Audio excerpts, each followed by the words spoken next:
So we'll start with next topic and next question, Doppler effect. Now before we start with next topic and next question, मैं फटाफट से आपको Doppler effect क्या होता है उसके फॉर्मूलाज याद कैसे रखने हैं बता देता हूँ. ध्यान देना क्योंकि अगला 10 से 15 minute if you pay attention Doppler effect के सारे क्वेश्चन सॉल्व होंगे, नहीं तो एक भी सॉल्व नहीं होगा. First of all you need to know what is Doppler effect. और डॉपलर इफेक्ट हम लोग आपके सिलेबस में है Doppler effect for sound. Doppler effect is actually applicable to any kind of wave, be it longitudinal, be it transverse, मतलब be it sound wave or be it light. लेकिन आपके syllabus में Doppler effect is only applicable, like only there in your syllabus only for sound. तो होता क्या है कि for example if you have a source of sound which is emitting some frequency, जब source और ऑब्जर्वर को यहाँ पे हम लोग लिसनर बोलते हैं क्योंकि साउंड को तुम सुनते हो तो लिसनर बोलते हैं. लाइट के केस में उसको ऑब्जर्वर बोलते हैं. तो जब भी सोर्स या फिर लिसनर में रिलेटिव मोशन होगा, रिलेटिव मोशन मतलब ये कि या तो सोर्स मूव हो रहा है या लिसनर मूव हो रहा है या दोनों मूव हो रहे हैं. So whenever there is relative motion between listener and the source of sound, जो फ्रीक्वेंसी लिसनर को सुनाई देता है that is not equal to the real frequency. तो सोर्स जो फ्रीक्वेंसी इमिट कर रहा है उसको तुम रियल फ्रीक्वेंसी या फिर एक्चुअल फ्रीक्वेंसी बोलते हो, और जो फ्रीक्वेंसी लिसनर सुन रहा है उसको तुम एपरेंट फ्रीक्वेंसी बोलते हो. Apparent as it appears. तो remember whenever there is relative motion between source and listener. अब रिलेटिव क्यों बोला, एज आई टोल्ड यू, या तो लिसनर मूव हो रहा होगा या सोर्स मूव हो रहा होगा या दोनों मूव हो रहे होंगे. तो in that case the apparent frequency heard by the listener may or may not be equal to the actual frequency. Good. तो अब डॉपलर इफेक्ट के लगभग 8 केसेस है, 8 केसेस, और 8 केसेस के फॉर्मूला अलग अलग बनते हैं. तो थोड़े से कुछ नोटेशंस पता होने चाहिए. मतलब whenever I write down n that will mean apparent frequency. Apparent frequency मतलब फ्रीक्वेंसी जो लिसनर को सुनाई दे रहा है वो. And n o will be actual frequency. Actual frequency is the frequency as emitted by the source, right? V will be the velocity of sound in air. Velocity of sound in air. VL will be velocity of listener. Vs is velocity of source. तो ये general notation आपको पता होना चाहिए. और ये Doppler effect आपने real life में बहुत बार एक्सपीरियंस किया और तुम हर दिन करते हो, but you do not notice even sitting in this classroom you observe such things. For example कोई गाड़ी आ रहा है, it is approaching, you our listener and that vehicle is a source of sound and blowing horn. तो you see जैसे जैसे वो तुम्हारे पास आएगा तो हॉर्न का जो इंटेंसिटी है, लाउडनेस है, वो बढ़ जाता है, राइट? और जैसे वो क्रॉस करके गया तो वही हॉर्न का इंटेंसिटी कम सुनाई देता है. दैट डज नॉट मीन कि जो फ्रीक्वेंसी वो इमिट कर रहा था वो चेंज हुआ. जो वो फ्रीक्वेंसी इमिट कर रहा था वो वही फ्रीक्वेंसी इमिट कर रहा है. लिसनर को अलग फ्रीक्वेंसी सुनाई दे रहा है because of the motion between the listener and the source. बराबर. गुड. तो every day you observe such things. It is just like if I am speaking और मैं बात करते करते अगर आपके पास आने लग जाओ, डिस्टेंस कम हो, तो मैं जो बोल रहा हूँ वो जोर से सुनाई देगा, और अगर दूर जाओ तो जो बोल रहा हूँ वही धीरे सुनाई देगा. That is nothing but Doppler effect. Standing on a railway station on a platform, the train is approaching you. Train का जो हॉर्न होता है उसका जो विसल है बेसिकली उसका भी फ्रीक्वेंसी ज़्यादा सुनाई देता है. एंड व्हेन इट पासेस वही फ्रीक्वेंसी मतलब वही विसल का फ्रीक्वेंसी कम हो जाता है. तो जनरल फॉर्मूला याद रखना, एपरेंट फ्रीक्वेंसी का जनरल फॉर्मूला, एपरेंट फ्रीक्वेंसी, चलो इसको NA बोल देते हैं to avoid any kind of confusion. Apparent frequency general structure है VL VS. जनरल स्ट्रक्चर है. और जनरल फॉर्मूला को लिखते टाइम ऐसे लिखते हैं प्लस माइनस माइनस प्लस. अब ये प्लस माइनस माइनस प्लस का क्या मतलब है बताता हूं मैं आपको, but I do not really use this. मैं इसको ऐसा लिखता हूँ, मैं हमेशा रेशोज के बारे में ही सोचता हूँ क्योंकि रेशोज से ही तुमको बेटर अंडरस्टैंडिंग आता है. तो remember apparent frequency to that of actual frequency का ratio VL VS. Plus minus minus plus बाद में देखेंगे. तो ये जनरल स्ट्रक्चर है. अब टोटल 8 केस बनते हैं. 8 कौन से 8? तो 8 केसेस कौन से वो भी देख लो. So you have 8 cases in total. 8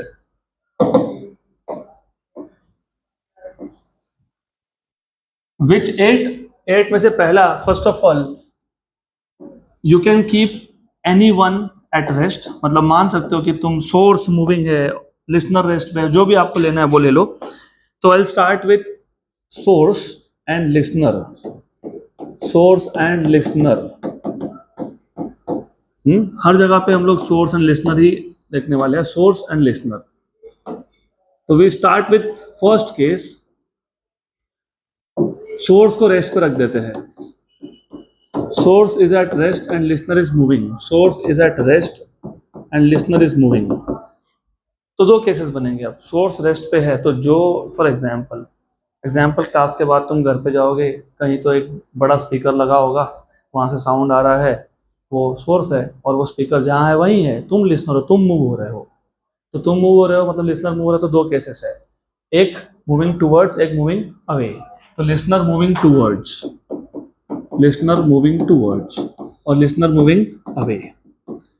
general formula जो है उसको वैसे ही याद रखना, इट इज ऑलवेज, और रिमेंबर, मैं आता हूँ अभी उस पर वापस से एक बार, Na upon NO, where N is apparent frequency, NO is original frequency, V VL V VS।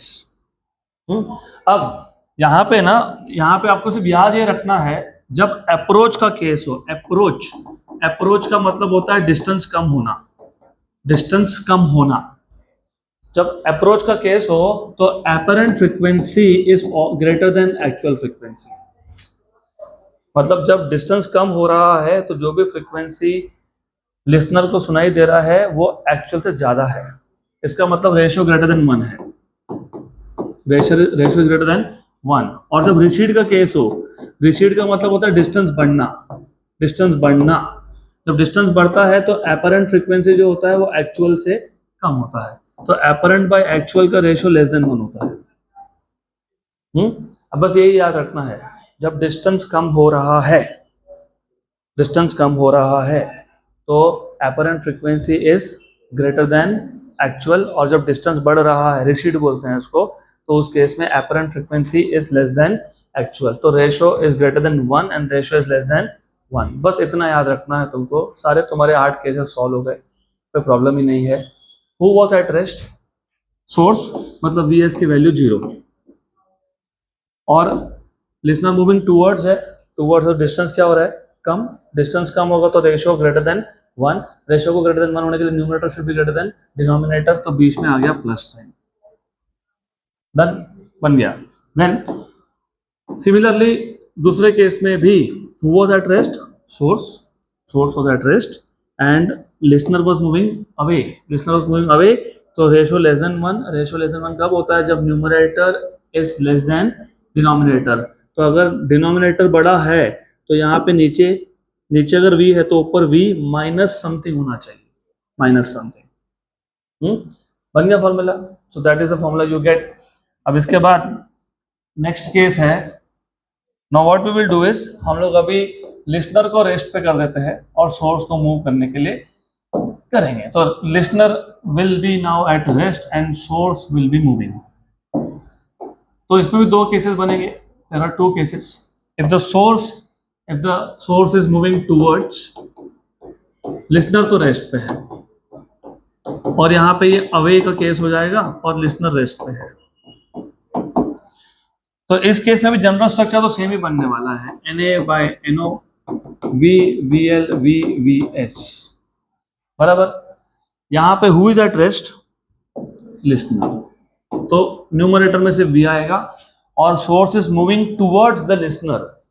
Your own example, your listener at rest, कोई गाड़ी आ रही है, अप्रोचिंग यू, डिस्टेंस कम हो रहा है, डिस्टेंस कम हो रहा है तो apparent frequency will be greater than actual frequency, ratio should be greater than 1, ratio greater than 1 मतलब numerator should be greater than denominator, मतलब नीचे माइनस आएगा, क्योंकि न्यूमरेटर को बड़ा होना है तो ये नीचे माइनस होना चाहिए। Similarly here, since the source is moving away, ये भी प्रैक्टिकल केस है, गाड़ी आई तुमको क्रॉस करके चली गई, क्रॉस करके जा रही है, तो डिस्टेंस बढ़ रहा है, डिस्टेंस बढ़ रहा है तो रेशियो लेस देन 1 होगा। रेशियो लेस देन 1 होने का मतलब क्या होता है, न्यूमरेटर छोटा, डिनोमिनेटर बड़ा।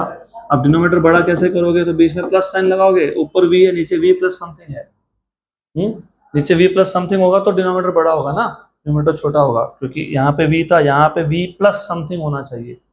गुड। और vl तो 0 था तो वो तो लिख नहीं सकते।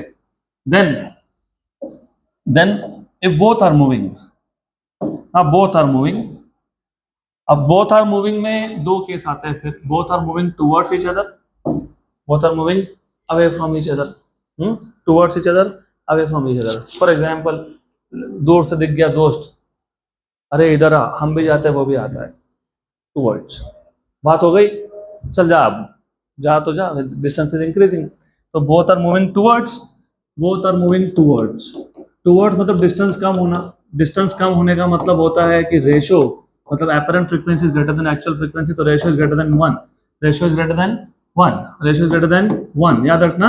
और यहाँ पे ना VL 0 है ना VS 0 है, ना VL 0 है ना VS 0, because both are moving, source and listener moving towards each other. Ratio greater than 1 होने के लिए denominator should be greater, numerator should be smaller, है ना, कि उल्टा, उल्टा, न्यूमरेटर शुड बी ग्रेटर, तो न्यूमरेटर में प्लस साइन और नीचे माइनस साइन। और when both are moving away, when both are moving away from each other, उस केस में एपरेंट फ्रीक्वेंसी ये एक्चुअल फ्रीक्वेंसी से कम होता है, तो इसका मतलब न्यूमरेटर डिनोमिनेटर से छोटा होता है, तो denominator is greater, denominator is greater, numerator is smaller, हो गया, numerator is smaller, denominator is greater, बराबर, पक्का पक्का, श्योर श्योर, 100% श्योर। अब इसके बाद का केस है, दो केसेस है, लास्ट के दो केसेस है, लास्ट के दो केसेस आर इंपॉर्टेंट, क्योंकि फॉर्मूला याद रखना डिफिकल्ट हो जाता है वहां पे, और डिफिकल्ट है ही नहीं, I will tell you how to remember, it's not difficult, it's the way you think, the way you think, and you if you apply this in practical life, nothing is difficult, it's simple। कभी कभी क्या होता है ना, for example कभी कभी ऐसा होता है, listener following source, listener following source, source आ गया, लिसनर उसके पीछे है।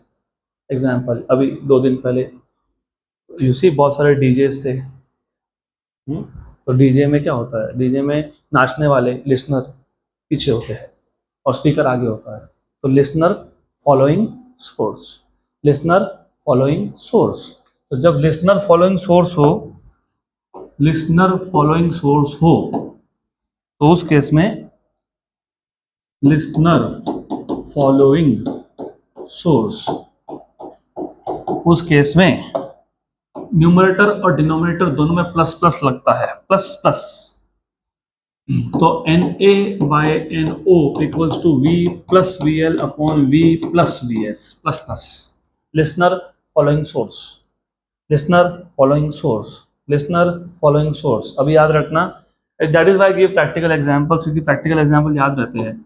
Listener following source is the best example is when you are in a rally kind of thing, जिसमें आगे डीजे बज रहा है तुम पीछे, राइट। कभी कभी ऐसा भी होता है कि फिर the sound is too loud, फिर लगता है अरे बहुत ज़्यादा है, अभी हमको इतना साउंड सहन नहीं हो रहा है, तो क्या करते हो फिर, क्या करते हो, उसी डीजे के आगे चले जाते हो, होता है ना ऐसा, रहना तो उनके साथ ही है, या तो डीजे के पीछे रहो या तो डीजे के आगे रहो। जब डीजे के पीछे हो तो तुम लिसनर फॉलोइंग सोर्स हो, तो जब तुम आगे चले गए तो क्या हुआ, सोर्स फॉलोइंग लिसनर, तो सोर्स फॉलोइंग लिसनर हुआ तो माइनस माइनस हुआ, माइनस और माइनस हुआ। और लॉजिकली भी सोचो, इंटेंसिटी कम हो गया ना, तुम आगे चले गए तो लिसनर आगे चले गया, साउंड का इंटेंसिटी कम हो गया तो माइनस माइनस, और जब पीछे हो तो साउंड का इंटेंसिटी ज़्यादा है तो plus plus. That is the whole Doppler effect, इसके ऊपर कोई क्वेश्चन नहीं आता, डन। ये 8 केसेस है, बस ये 8 केसेस पे ही तुमको क्वेश्चन आएंगे। ओनली थिंग इज फॉर्मूला को याद नहीं रखना होता है, जनरल स्ट्रक्चर याद रखना होता है, apparent frequency upon actual frequency equals to V VL V VS, plus minus याद मत रखो, सिर्फ याद रखो जब डिस्टेंस ओवरऑल कम हो तो apparent frequency is greater than actual frequency, मतलब apparent frequency upon actual frequency का रेशियो ग्रेटर देन 1 है। रेशियो ग्रेटर देन 1 होने के लिए न्यूमरेटर बड़ा होना चाहिए, डिनोमिनेटर छोटा होना चाहिए। और जब डिस्टेंस बढ़ रहा है तो रिसीड का केस है, तो apparent frequency is less than actual, तो एपरेंट अपॉन एक्चुअल का ratio less than 1, ratio less than 1 कब होता है, जब न्यूमरेटर छोटा हो डिनोमिनेटर बड़ा हो, तो उसके हिसाब से आपको सिर्फ प्लस माइनस लिखना है, done. So we can now finally start first question of Doppler effect. A bus driving along at 39.6 kilometer per hour is approaching a person who is standing at the bus stop. So person becomes listener and is standing, मतलब listener का speed 0 है, rest पे है, right? Bus is moving, bus is source is moving, right, at a speed of 39.6 और approach कर रहा है, distance कम हो रहा है। और आगे क्या बोला है, वाइल हॉन्किंग, हॉन्किंग मतलब हॉर्न बजाना, repeatedly at an interval of 30 seconds. If the speed of the sound is 330 metre per second, at what interval will the person hear the horn. तो पहले क्वेश्चन समझ लेते हैं। क्वेश्चन में ऐसा बोला है, एक बस है जो 39.6 किलोमीटर पर आवर से ट्रैवल कर रहा है टुवर्ड्स अ बस स्टॉप जहाँ पे एक पर्सन है वो स्टैंडिंग, और ये जो बस है ये हर 30 सेकेंड में हॉर्न बजा रहा है, honking repeatedly eight interval of 30 seconds, right. Her 30 second के बाद हॉर्न बजा रहा है, तो फ्रीक्वेंसी मिल जाएगा। Frequency is 1 upon time period, this is time period. 30 second is a time period, क्योंकि हर 30 सेकेंड के बाद, तो when something repeat itself that is called as periodic. और यू शुड नो कि अगर हर 30 सेकेंड्स में हो रहा है तो 30 second is a time period, तो 1 upon time period is frequency, तो आपको मिल गया एक्चुअल फ्रीक्वेंसी। अब आपको पूछा है if the speed of sound is 330 metre per second, at what interval will the person hear the horn. तो जो पर्सन स्टैंडिंग है उसको हर 30 सेकेंड में नहीं सुनाई देगा वो, क्योंकि रिलेटिव मोशन है। टाइम पीरियड चेंज होना मतलब फ्रीक्वेंसी चेंज होना, बराबर। Good, then how to find this out, simple है।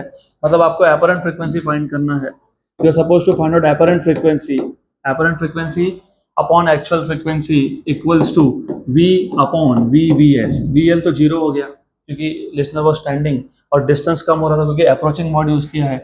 अप्रोचिंग मतलब डिस्टेंस कम होना, मतलब न्यूमरेटर बड़ा होना, डिनोमिनेटर छोटा होना, तो बीच में क्या आ गया, माइनस। बीच में क्या आ गया, माइनस। माइनस आएगा ना, अरे न्यूमरेटर बड़ा है डिनोमिनेटर छोटा है, तो छोटा मतलब बीच में क्या लिखेंगे, माइनस। माइनस माइनस था क्या, माइनस था, यस, तो माइनस बराबर है। गुड, पक्का पक्का। Who is source, source is bus, and what is the speed of bus, 39.6 kilometre per hour. उसको 5/18 से मल्टीप्लाई करके मीटर पर सेकेंड में आते हैं। You know how this conversion factor arrives. 1 kilometre per hour is 1000 meter, 1 hour has 60 minutes, each minute has 60 seconds, तो 1000 by 3600 is 5/18, तो 5/18। तो जब किलोमीटर पर आवर से मीटर पर सेकंड में जाना हो तो किससे मल्टीप्लाई करते हो, 5/18, और जब उल्टा हो तो फिर 18/5। इसको सॉल्व करना पड़ेगा। How much will be that, 198/18, तो 11 हो गया ना फिर वो, 198/18, 198/18 इज 11 मीटर पर सेकेंड, तो 11 मीटर पर सेकेंड का स्पीड है सोर्स का, और साउंड का तो 330 दिया ही है। तो अभी एक काम करो, एपरेंट फ्रीक्वेंसी अपॉन, पहले रेशो निकाल लेते हैं, बाद में देखते हैं, रेशो तो फाइंड कर लो। v कितना था, 330 माइनस 11, बराबर ना ऐसा, तो Na/No equals to 330 upon how much is this, 319। अब ये तो मिल गया। अब देखते हैं करना क्या था। आपको बोला था टाइम पीरियड, कितना टाइम पीरियड है, कितना, 30। तो एक्चुअल टाइम पीरियड, एक्चुअल को T0 बोलता हूँ, 30 सेकेंड्स। तो एक्चुअल फ्रीक्वेंसी जो है ना, एक्चुअल फ्रीक्वेंसी वो 1 अपॉन टाइम पीरियड है, दैट इज 1/30, 1/30, 1/30। तो यहाँ पे 1/30 लिखेंगे अब। Therefore Na upon No, but what is No? No is 1/30 equals to क्या आ गया, इक्वल्स टू आ गया 330 अपॉन 319। ये वहां भेज दो। तो व्हाट इज एपरेंट फ्रीक्वेंसी कितना हो गया, 330/319 इंटू 1/30, क्योंकि ये वहां पे जाके मल्टीप्लाई हो गया सीधा सीधा। ओके गुड, करेक्ट है। This is 1 and this is 11, right. तो you have apparent frequency as 11/319. How much is this? 1/29. This is 1/29. ये apparent frequency है, तो apparent time period क्या होगा, 1 upon apparent frequency, तो 1 upon 29। तो what is apparent time period, 29। तो person को 29 सेकंड्स के बाद सुनाई देगा, हर 29 सेकंड्स के बाद साउंड सुनाई देगा, हॉर्न सुनाई देगा। लेकिन रियलिटी में जो बस है वो 30-30 सेकंड के बाद साउंड हॉर्न बजा रहा है और सुनाई देगा 29 सेकंड्स के बाद। Option B.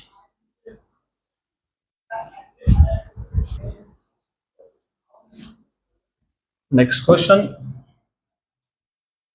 ये 11:30 नहीं है, ये 1/30 है, 1/30 नहीं तो 11:30 लिख देंगे, 1/30। अगला question, next question,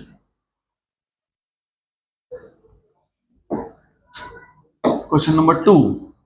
A speaker emits a sound wave of frequency f0, so that is actual frequency. When it moves towards a stationary observer, observer rest पे है, source is moving, और towards बोला है, towards बोला है तो फिर you know what happens, distance कम होता है तो apparent frequency is greater than actual frequency, तो f1 is greater than f0 होगी, f1 बोला है उसको आगे। When it moves towards a stationary observer with speed u, तो source is moving with speed u, the observer measures the frequency of f1.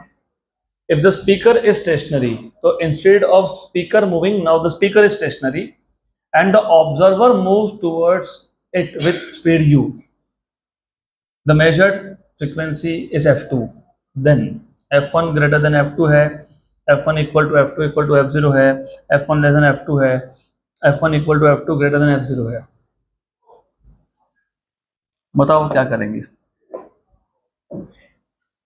Question समझा? Question ऐसा है, case one, when no one is moving, when both are stationary, मतलब source and listener both are stationary, the frequency is f0, which is basically your original frequency, n0. Case 2, who was moving? Source was moving towards stationary listener, towards stationary listener. So what will be the formula in this case? Apparent frequency by actual frequency. Who is stationary? Listener. तो ऊपर से v आएगा, नीचे vs आएगा। Towards है, distance कम हो रहा है, मतलब रेशियो ग्रेटर देन 1 होगा, मतलब ऊपर क्या होगा? ऊपर v है, नीचे क्या आएगा?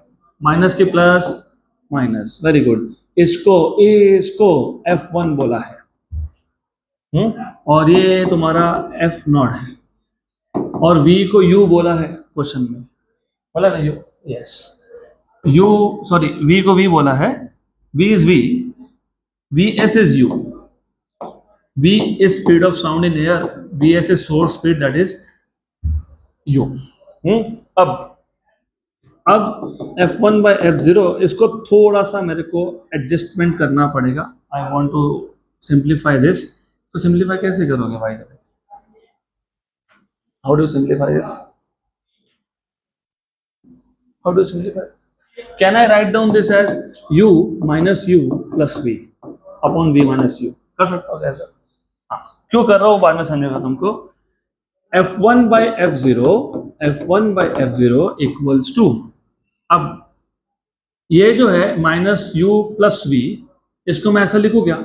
v minus U plus you, चलता है ना? चलता है, कोई दिक्कत नहीं, चलता है। v माइनस यू, अब मैं टर्म्स को सेपरेट कर लेता हूँ। f1 by f0 equals to v minus U by v minus U plus u by v minus U. Okay, yes. तो f1 by f0 equals to 1 प्लस u upon v minus U. सिर्फ इसको रखो ऐसा, बाद में देखते हैं ऐसा क्यों किया वो बाद में देखेंगे। केस नंबर 3 में कौन मूविंग था? Who is moving? अरे who is moving? Listener is moving towards stationary source, ऐसा ही है ना? पहले केस में सोर्स वाज मूविंग, अभी listener is moving. Apparent frequency को इन्होंने f2 बोला है, f2, चलो ठीक है। एपरेंट फ्रीक्वेंसी Na/N0, बताओ तो क्या आएगा general formula? Who is stationery? Source. Who is moving? Listener. Towards है क्या? यस, तो क्या आएगा ऊपर? प्लस। डिस्टेंस कम हो रहा है, रेशियो बड़ा होना चाहिए, न्यूमरेटर बड़ा होना चाहिए। Na को F2 बोल दिया और इसको F0 बोल दिया, which is the real frequency. F0 equals to V, और VL की वैल्यू कितनी है, कितनी है VL की वैल्यू, U है, U अपॉन V। बराबर, गुड। अब मैंने ऐसा क्यों लिखा समझेगा, ये इक्वेशन नंबर 1। अब देखो वहां से क्या हुआ, you have F2 by F0, can I write down V by V, that is 1 प्लस U by V। सही है, good. Now compare equation number 1 and 2। देखो यहाँ पे 1 प्लस U upon V minus U था, यहाँ पे 1 प्लस U by V है, दोनों में 1 1 तो है ही, यहाँ भी 1 है, वहां भी 1 है। यहाँ पे V by U है, यहाँ पे V by U by V minus U है, ऊपर U by V, यहाँ पे U by V minus U। इसका डिनोमिनेटर छोटा है तो ये नंबर बड़ा है, तो ये नंबर बड़ा है तो F1 बड़ा है। किससे बड़ा है F1? F2 से। किससे बड़ा है? F2 से। तो ये सिर्फ कंपेयर करने के लिए लिखा था मैंने, because I just wanted to compare this term with that term, right. तो F1 इज ग्रेटर देन क्या आ गया, F2। F1 greater than F2, option number B, खत्म।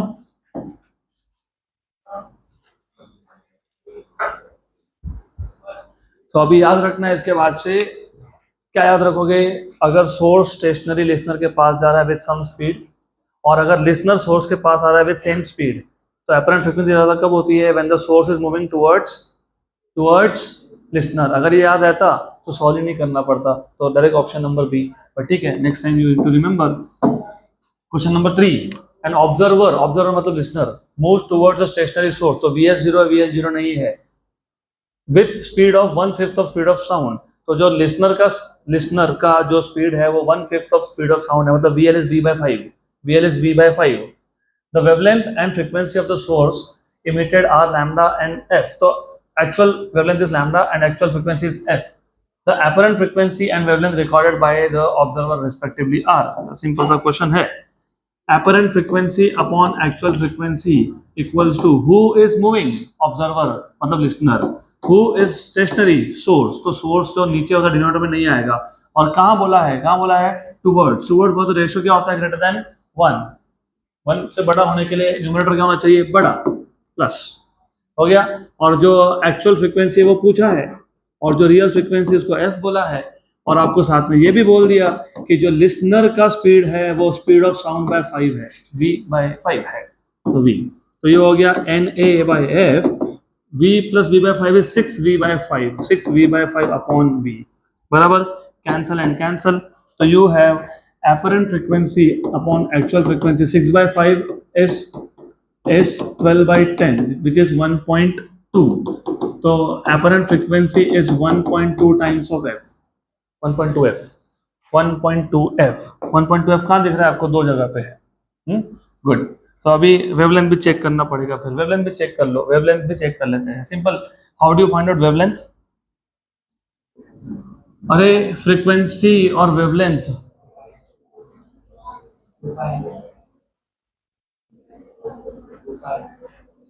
फ्रीक्वेंसी और वेवलेंथ का रिलेशन इनवर्स होता है। Frequency is C by lambda या फिर V by lambda, V equals to N lambda, V equals to N lambda. तो ये आ गया रिलेशन। तो फिर अभी रिलेशन इनवर्स है, तो यहीं से समझ में आ जाना चाहिए आपको, सिंपल आंसर है। तो wavelength apparent upon wavelength actual is actual frequency upon apparent frequency। तो wavelength apparent upon actual is this। what is actual frequency? f था ना। what is apparent? 1.2f, ff हो गया कैंसल, राइट। तो ये क्या आ जाएगा, lambda a is lambda by 1.2, 1.2 is, अरे 1/1.2 is 5/6, this is 6/5, 12/10, 6/5, तो 5/6, तो 5 lambda by 6, what is 5/6? 0 point क्या दिया ही नहीं है आंसर,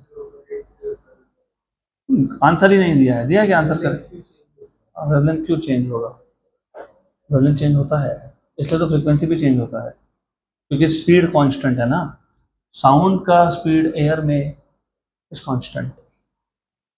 लेकिन अभी because because of course answer में ऐसा कुछ दिया नहीं है, तो आपको you can not right this thing now, क्योंकि फ्रीक्वेंसी बढ़ा है तो वेवलेंथ कम होगा। राइट, तो वो नहीं, तो फिर ये लिखना पड़ेगा आपको। वेवलेंथ चेंज होता है बाय द वे, हो भी सकता है नहीं भी हो सकता है, डिपेंड्स ऑन वी। अगर वी चेंज हो गया तो फिर ये कांस्टेंट है। तो अभी फिलहाल ऑप्शन हमारे पास कुछ है नहीं, तो अभी आप राइट डाउन ऑप्शन ए, और ए ही दिया होगा, ए ही देना चाहिए।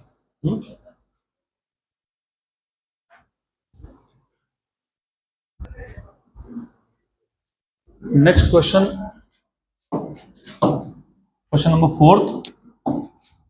और sound source is moving towards the stationary observer, इसमें भी लिसनर स्टेशनरी है, with 1/10 of the speed of sound, तो सोर्स का speed is v/10। The ratio of apparent to real frequency is, हमारा काम आसान कर दिया, एपरेंट टू रियल फ्रीक्वेंसी का रेशियो ही पूछ लिया। Who is stationary observer, who is moving source, how moving towards की अवे टुवर्ड्स मतलब न्यूमरेटर बड़ा न्यूमरेटर छोटा, तो नीचे क्या लिखेंगे, माइनस माइनस लिखोगे ना, बराबर है ना, हाँ कि ना, हाँ बराबर है, ओके। तो Na/No, और उन्होंने बोला है जो सोर्स का स्पीड है वो 1/10 ऑफ स्पीड ऑफ साउंड है, तो ये हो गया v/10v minus v, that is 9v/10, 10 गया ऊपर तो 10/9, तो ratio is 10/9, 10:9, option number A done, simple question. Question number 4 था ना ये, यस, ओके।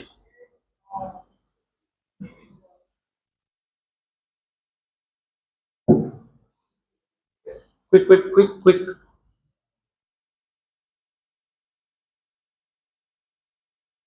चलो अगला question, next question.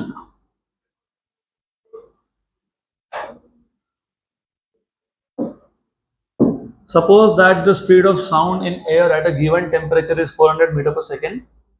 An engine blows a whistle at 1200 hertz frequency. It is approaching an observer at a speed of 100 meter per second. What is the apparent frequency as heard by the observer? तो आपको speed of sound दिया है 400, आपको actual frequency दिया है 1200, आपको source का speed दिया है 100, और लिसनर के बारे में कुछ नहीं बोला, मतलब वो रेस्ट पे है। तो लिसनर अगर रेस्ट पे है तो apparent frequency by actual frequency, और इट इज मूविंग टुवर्ड्स बोला है कि नहीं, अप्रोचिंग मतलब टुवर्ड्स, और लिसनर स्टेशनरी है और सोर्स मूविंग है, तो नीचे क्या आएगा, माइनस, क्योंकि न्यूमरेटर फिर भी ग्रेटर देन डिनोमिनेटर। तो एक्चुअल फ्रीक्वेंसी की वैल्यू कितनी थी, 1200। What is the speed of sound in air, कितना दिया है, 400 बोला है ना, 400, और सोर्स का स्पीड कितना दिया हुआ है, 100, ठीक है, सिंपल। तो Na/1200 इक्वल्स टू 400/300, तो यह आ जाएगा 1 और ये हो जाएगा 4, तो you have Na equal to 1600, तो 1600 हर्ट्ज का फ्रीक्वेंसी सुनाई देगा, 1600 हर्ट्ज का फ्रीक्वेंसी सुनाई देगा, 1600 हर्ट्ज, ऑप्शन नंबर डी है।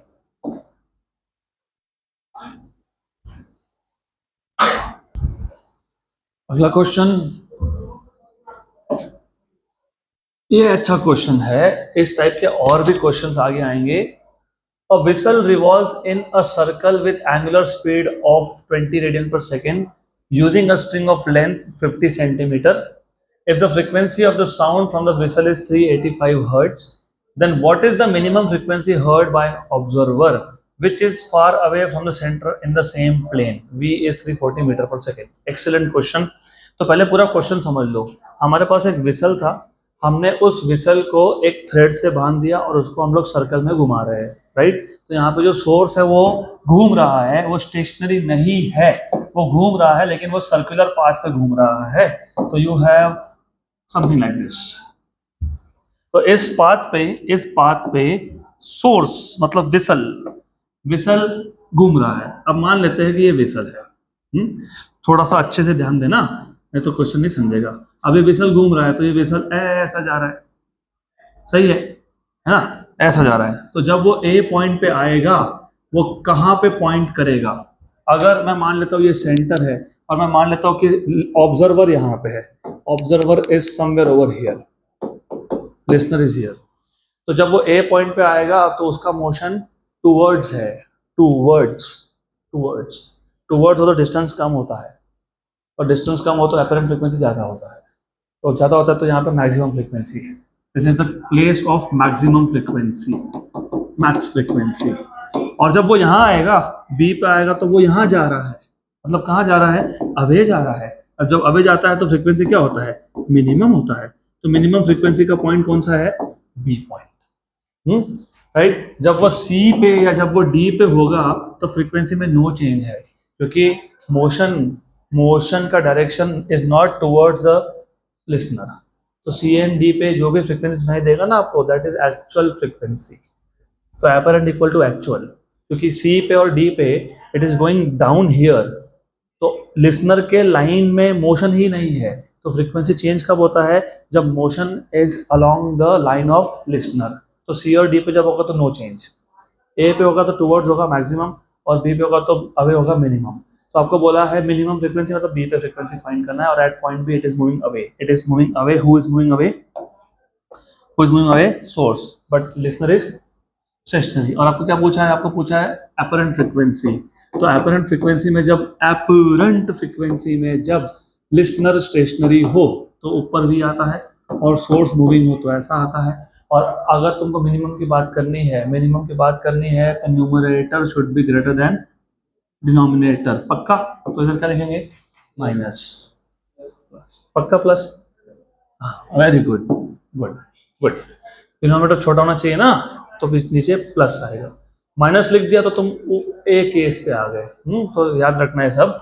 अब सर्कुलर मोशन में you have to understand v is R omega, chapter number 1, और r is the length of the string that you are using, which is 50 centimeter. 50 centimeter is 0.5 meter, 0.5 meter है वो, 50 centimeter, r is 50 centimeter, which is 0.5 meter, right?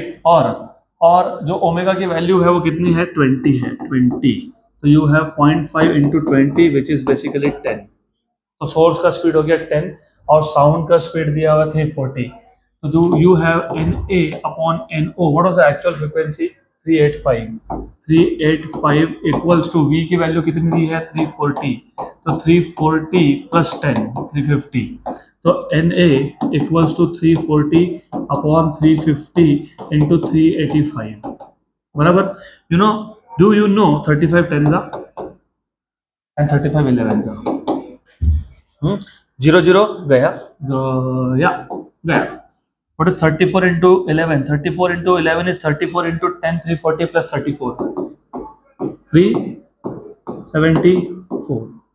So 374, option number B.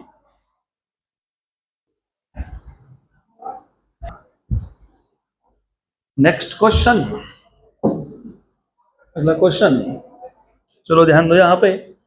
अगला question, a speeding motorcyclist sees traffic jam ahead of him. He slows down to 36 km per hour. He finds that the traffic has eased and a car moving ahead of him at 18 km per hour is honking at a frequency of 1392 Hz. Okay. If the speed of the sound is 343 meter per second, the frequency of the honk as heard by him will be. पहले तो question समझ लो, case कौन सा है वो समझ लो। यहाँ पे लिसनर पीछे है, कार मतलब सोर्स आगे है, तो who is following who, listener following source. तो लिसनर फॉलोइंग सोर्स में तो अभी बताया था मैंने, फॉर्मूला होता है v plus V L upon V plus V S, right. अब सिर्फ इतना है कि जो साउंड का स्पीड है वो मीटर पर सेकेंड में, और बाकी जो दोनों है किलोमीटर पर आवर में है। तो लिसनर का जो स्पीड था वो कितना था, 36 किलोमीटर पर आवर। इसको मीटर पर सेकेंड में कैसे कन्वर्ट करते हैं, 36 इंटू 5/18 मीटर पर सेकेंड, बराबर। 1 एंड 2 तो ये कितना आ गया, 10। This is 10 metre per second listener का। और सोर्स का कितना है, सोर्स का कितना है, सोर्स का 18 किलोमीटर पर आवर, मतलब आ गया 18 into 5/18 metre per second, that is 5 metre per second. वैसे तो पता लग ही गया था, 36 अगर 10 है तो फिर 5, तो it is half of that, तो 5 आ गया, ये आ गया। अब आपको फ्रीक्वेंसी का क्या पूछा है, फ्रीक्वेंसी पूछा है ना, एक्चुअल फ्रीक्वेंसी पूछा है, सॉरी एपरेंट पूछा है, apparent upon actual, v plus V L upon v plus V S. तो ठीक है, एपरेंट अपॉन एक्चुअल, एक्चुअल कितना दिया है 1392, 1392, v की वैल्यू कितनी है 343, और वी एल कितना है, वी एल है 10, 10, 10, 10, 10, और ये है 5। तो this is equals to 353 upon 348 into 1392, 1392। Good, good, बताओ कैलकुलेशंस। 4 द 350 इंटू 4 1400 होता है, 1400। तुमने 348 इंटू 4 करना चाहिए था, तुमने 2 को 8 बार एक्स्ट्रा गिन लिया, तो 1 एंड 4 बराबर, very good. What is 350 into 4, same logic, 350 into 4 is 1400, 3 छोड़ दिया 4 बार तो 12 एक्स्ट्रा ऐड कर लो, फिर कितना होगा 1412 hertz, 1412 hertz, option number A.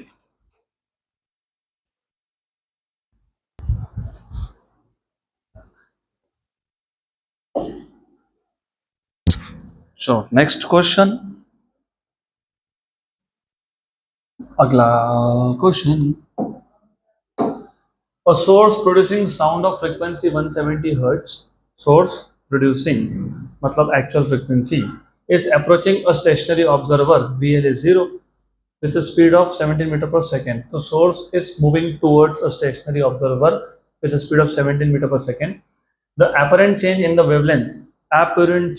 wavelength of sound heard by the observer is, what is the change in the wavelength? आ गया question, change in wavelength, wavelength change होता है, राइट। तो apparent change पूछा है, apparent change in the wavelength मतलब basically the wavelength heard by the observer, apparent wavelength minus the actual wavelength, ये दोनों आपको फाइंड करने हैं। तो according to the question, source is moving towards, तो apparent by actual frequency, frequency is, listener stationary था और सोर्स मूविंग टूवर्ड्स था, टूवर्ड्स अप्रोचिंग था, तो माइनस के plus, minus, right.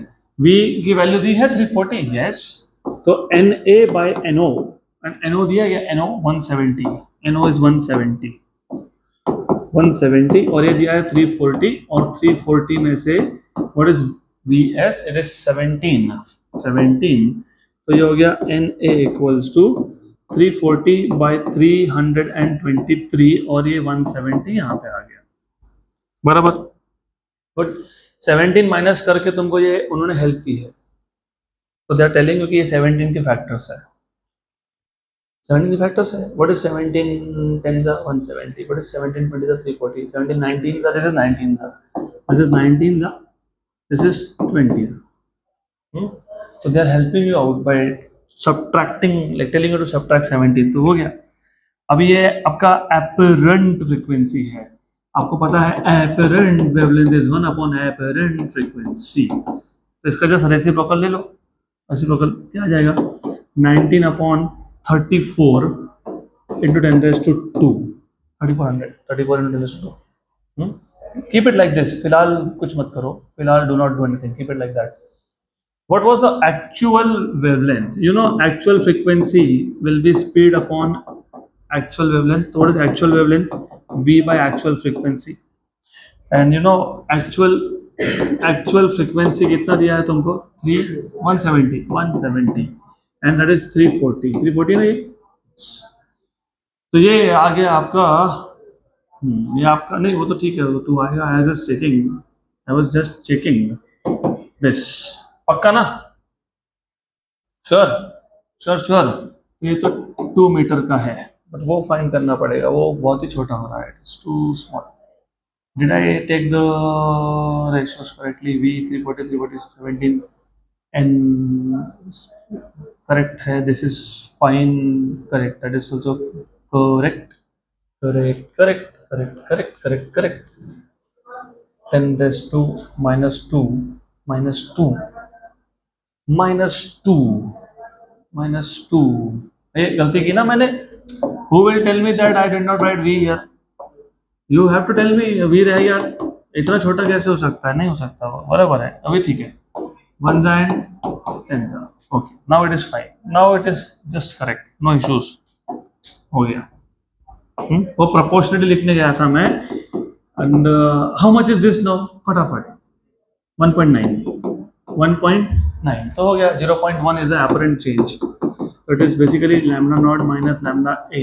So 2 minus 1.9, 0.1 meter is the apparent change. Option number A.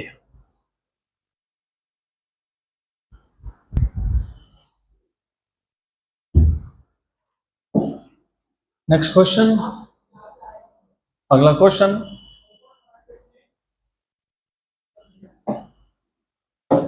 A train approaches a stationary observer. The velocity of train being 1/20 of the velocity of sound. A sharp blast is blown with the whistle of the engine at equal intervals of a second. हर एक second के बाद train whistle blow कर रहा है.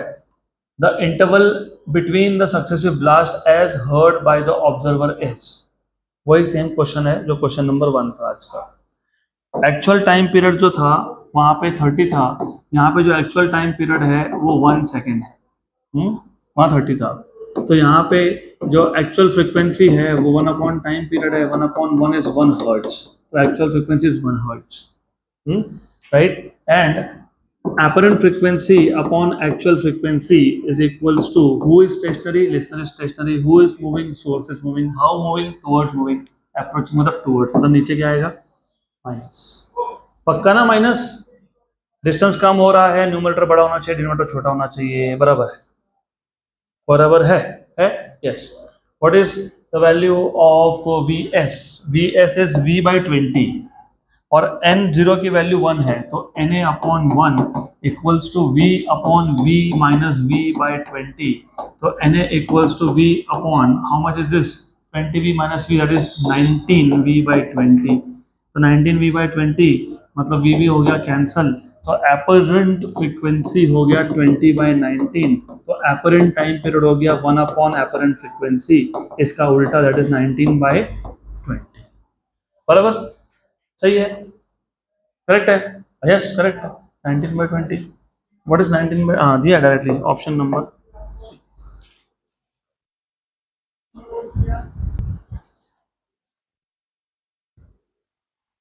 Next question. अगला question.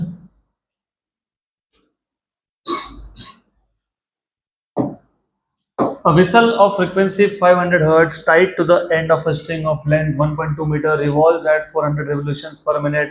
Revolutions per minute. Revolutions per minute. RPM मैंने बताया था आपको. RPM n होता है. n होता है. ओमेगा नहीं होता है. Omega is 2πn. तो ये n है. n इसको पहले RPS में कन्वर्ट करना पड़ेगा. फिर वो n की वैल्यू को 2π से मल्टीप्लाई करके ओमेगा मिलेगा. उस ओमेगा को r से मल्टीप्लाई करके तुमको सोर्स का स्पीड मिलेगा. Vs equals to r omega. अभी तो क्वेश्चन सॉल्व किया था वही क्वेश्चन है ये. A listener standing some distance away in the plane of rotation of whistle hears the frequency in the range. Range मतलब मिनिमम एंड मैक्सिमम. रेंज मतलब minimum और मैक्सिमम पूछा है. तो ये जो तुमने डायग्राम ड्रॉ किया था ना ये वही क्वेश्चन है. It's the same question. सिर्फ आपको भी पूछा है maximum and minimum. Maximum and minimum. तो I will just copy this particular page. Where did it go? अरे कहाँ गया? गुम हो गया. I don't see it anymore. I don't see it anymore. I just don't see it anymore. Yeah. Okay. Good. Finally. Just a minute. Sometimes being lazy is also not good. Time waste हो गया. Anyways. Good. तो basically आपको पूछा क्या है? Range पूछा है. मतलब मैक्सिमम और मिनिमम फ्रीक्वेंसी पूछा है. तो जब तुम मिनिमम फ्रीक्वेंसी फाइंड करोगे तो जल्दी बताओ. What is तो समझना. Who was stationary? Listener. V S N O. ठीक. बराबर. मिनिमम के लिए क्या करेंगे? माइनस के प्लस क्योंकि वो अवे जा रहा है बी पॉइंट पे. तो ये हो गया मिनिमम. और मैक्सिमम के लिए क्या करेंगे? माइनस v माइनस और actual frequency what ever it is कितना दिया हुआ है 500 हर्ट्ज। अब आपको vs फाइंड करना है। vs होता है r omega, r omega, omega होता है 2 पाई n और n आपको दिया हुआ है हाउ मेनी रिवोल्यूशंस 400 रिवोल्यूशंस पर मिनट। ये 400 rpm है which is not SI system of units, तो rps में लाने के लिए डिवाइड बाय 60 करोगे तो व्हाट इज 40/6 20/3। हाँ ठीक है ना, no need to write down 6.67 वो 6.67 okay, just keep it like that only, बाद में देखते हैं। तो v equals to r omega, omega is 2 pi n, तो r की वैल्यू कितनी है 1.2, radius is 1.2 metre, yes, into 2 pi is 6.28, चलो उसको फिलहाल ऐसे रखो, दिस इज 20/3, वेरी गुड, 1 जा एंड 0.4 जा, 0.4 इंटू 20 इज 24 8 रुको घाई नहीं, 8 इंटू कितना 2 पाई, सही है क्या ये? अरे कैलकुलेशंस थोड़ा संभल के करने पड़ेंगे, you have to always bring 2 pi की जगह पे 4 पाई, क्योंकि 4 पाई होता है 12.5, तो ये 8 में से 4 इसको दे देता हूँ, दे दिया, 2 दे दिया, 2 दे दिया 2, 8 को 4 इंटू 2 लिखा और 2 इसको दे दिया, 4 पाई 12.56, फिलहाल 12.5 मान लो, फिलहाल 12.5 इंटू 4 50, कितना हो गया ये 50, अप्रोक्सीमेट 50 है ये, 50 एग्जैक्ट करोगे तो 50.24 पक्का ना?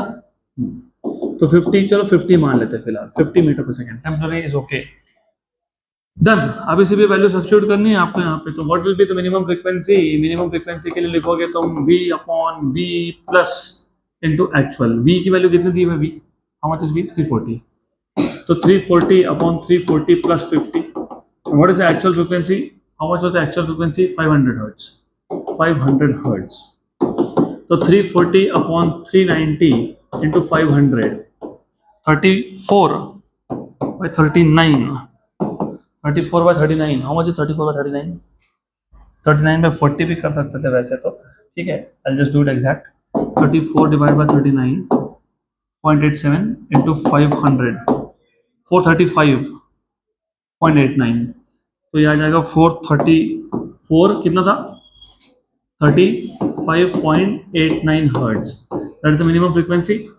एंड मैक्सिमम के लिए क्या करना था, मैक्सिमम के लिए क्या किया, how much is the maximum frequency, सिर्फ नीचे क्या करोगे, माइनस करोगे ना, अरे माइनस करेंगे ना, -50 इंटू 500, तो ये कितना हो गया 340/290 इंटू 500, 34/29 इंटू 500, 34/29, 34/29, 34, 35/30 भी ले सकते हैं इसको, कोई बात नहीं, 34/29, 1 point something something something into 500, 586.20, तो 586.20 हर्ट्ज, तो बताओ आंसर,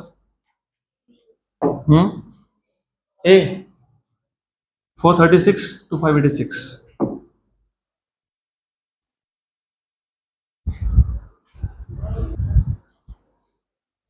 अगला question,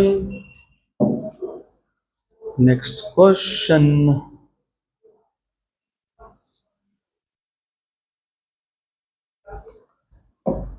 a man is watching two trains, one leaving and the other coming in with equal speeds of 4 meter per second. If they sound their whistles, each of frequency 240 hertz, the number of beats heard by the man will be equal to, you know, there's a reason I am laughing, क्योंकि ये question और ये question लगभग same है, सिर्फ जब whistle तुम्हारी तरफ आता है तो इट्स अप्रोचिंग का केस, और जब दूर जाता है इट इज रिसीड का केस, तो फॉर्मूला यही है, यही फॉर्मूलाज है, कुछ चेंज नहीं है, यही फॉर्मूला है, सेम फॉर्मूला। तो पहले केस में बोला है man is watching two trains, one leaving मतलब जाना, and the other is coming with speeds, मतलब दोनों में सोर्स का स्पीड सेम है 4 metre per second. If the sound the whistles of frequency, तो दोनों का फ्रिक्वेंसी भी सेम है। नंबर ऑफ बीट्स हर्ड, सबसे पहले यू हैव टू अंडरस्टैंड, जो पहला केस है रिसीड का केस है, उस केस में लिसनर तो स्टेशनरी था तो ऐसा ही फॉर्मूला आएगा, और रिसीड के केस में अवे जाना मतलब न्यूमरेटर छोटा होना और डिनोमिनेटर बड़ा होना, क्योंकि रेशो 1 से कम होना। तो बड़ा होना मतलब क्या लिखना, प्लस, सही है ना। ये रिसीड का केस है। और अप्रोच के केस में उल्टा होता है, और हमको पता भी है कि अप्रोच का फ्रीक्वेंसी ज़्यादा होता है। और what is beat frequency? Beat frequency is a difference in the frequency of the two. और अप्रोच का ज़्यादा होता है क्योंकि अप्रोच में डिस्टेंस कम हो रहा है, अपरेंट फ्रीक्वेंसी ज़्यादा है, और रिसीड के केस में कम है। दोनों का जो फ्रीक्वेंसी डिफरेंस होगा दैट इज बीट फ्रीक्वेंसी। तो ये दोनों फाइंड कर लो, हो गया काम। तो NR equals to what is the value of V given to you? 320 plus 4, और how much was 240। Very good, numbers are good.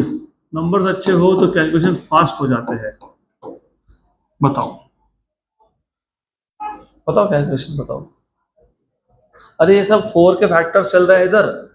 480 जा, 481 जा, बराबर है, सही है। अब इसको वैसा ही रखो, do not do anything for the time being. Approach का देख लेते हैं पहले। अप्रोच में क्या लिखोगे? 320 अपॉन 320 माइनस 4 इंटू 240 अप्रोच के केस में। तो 320 अपॉन हाउ मच? 316 इंटू 240। फिर वही बात है, ये हो जाएगा 79 जा, और ये हो जाएगा 80 जा। Okay good, then you subtract this two. तो delta n number of beats is n approach minus n received. How much is approach? 80 into 240 upon 79, और ये कितना हो गया? 80 इंटू 240 अपॉन 81। तो 80 इंटू 240 कॉमन आ गया, 1/79 माइनस 1/81। तो ये आ गया 80 into 240 into 81 minus 2 upon 79 into 81। अब अगर मैं अप्रोक्सीमेशन कर लूँ तो ये हो गया कैंसल। अप्रोक्सीमेशन कर लूँ तो ये हो गया 1 जा, ये हो गया 8 3 जा। तो कितने बीट्स आ गए? 6 beats. 6 beats, option number A, done, खत्म। And one last question will be homework for you, अगला वाला। So that's it for today.